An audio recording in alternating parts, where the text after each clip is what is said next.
যখন কাবাকে পুনর্নির্মাণ করা হচ্ছে তখন হাজরে আসওয়াদকে বের করা লেগেছে, এটাতে চুমু দিলে মানুষের গুনাহ মাফ হয়ে যায়। তো এই হাজরে আসওয়াদ পাথরকে আবার জায়গা মতো রাখতে হবে। এখন কে রাখবে এই নিয়ে মারামারি মক্কায়। বড় বড় চারটা গোত্র বলে, এই গোত্র বলে আমি রাখবো, এই গোত্র বলে আমি রাখবো, আরেক গোত্র বলে রক্তের গঙ্গা বইয়ে দেবো মক্কায়, কিন্তু এই সম্মান অন্যকে নিতে দিব না। তো সবাই যখন মারমুখী, তখন আল্লাহ রাসূল সাল্লাল্লাহু আলাইহি ওয়া আলিহি ওয়াসাল্লাম তিনি সমাধান দিলেন যে মারামারির দরকার নাই, একটা চাদর নিয়ে আসো।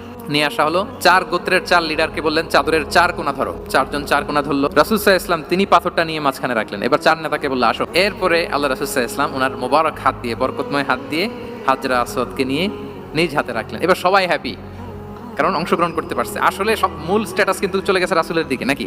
ওরা তো এটা টাচও করতে পারেনি, পারছে? ওরা চাদর ধরেই হ্যাপি, কিন্তু পাথরটা ধরেছিল কে? রাসূল সাল্লাল্লাহু আলাইহি ওয়াসাল্লাম। চাদরে রেখেছিল কে? রাসূল সাল্লাল্লাহু আলাইহি ওয়াসাল্লাম। চাদর থেকে নিয়ে আবার কাবা ঘরে সেট করেছিল কে? রাসূলুল্লাহ সাল্লাল্লাহু আলাইহি ওয়া আলিহি ওয়াসাল্লাম। এভাবে উনি কনফ্লিক্ট রিজলভ করতেন থ্রু হিজ উইজডম।